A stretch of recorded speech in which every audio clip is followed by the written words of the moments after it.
Today we're going to show you how to put up an accent wall. Follow us to our daughter's room and see what's going on.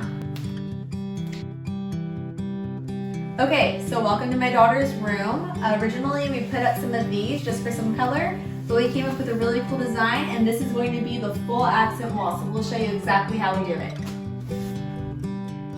Here's a list of the items you'll need for this project. We've linked the items in the description below.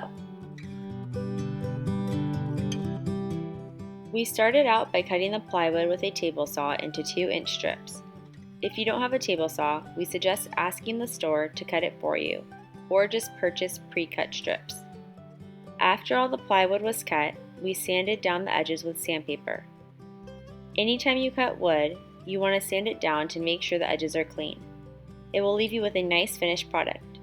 You don't need to take a lot of time to do this, but just make sure you hit each side a few times to clean up any loose fragments.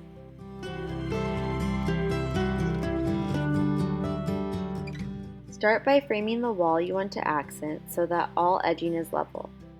You may have space between the wall and the board, which you will fill with caulking later. Just make sure your border pieces are level to begin with.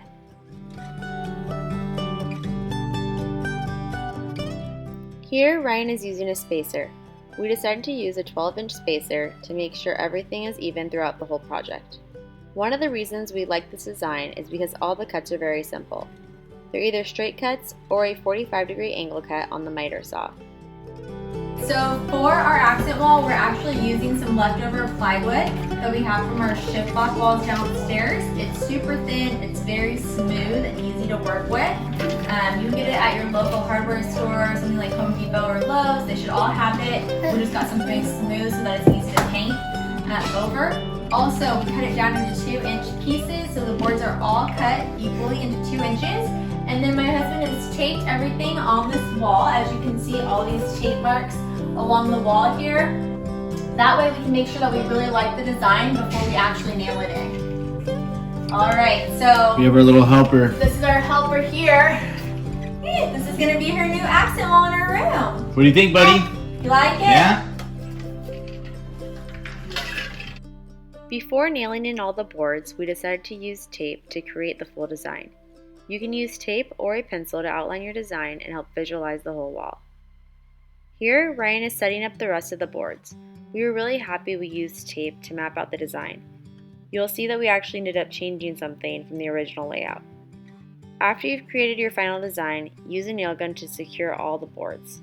Make sure you're still using the spacer so that everything stays properly measured. The trickiest part of this project is getting around the outlet. To make it easy, we put the board under the outlet cover, drew around the cover with a pencil, and then used a jigsaw to cut around the drawn measurement. Use wood filler as needed for nail gun holes and transitions between the wood.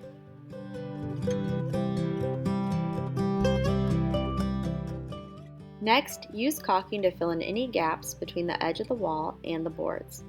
This is the space I was referring to earlier when I told you to create a level border.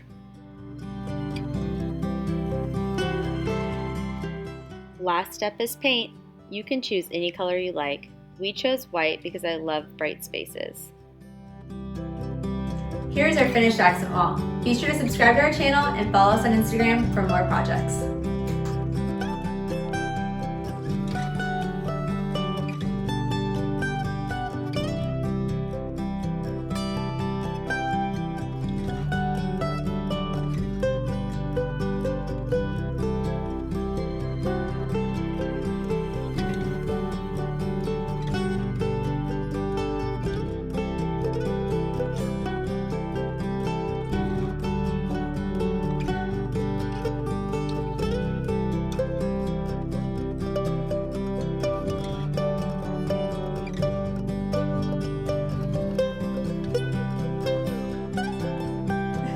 Do you like your,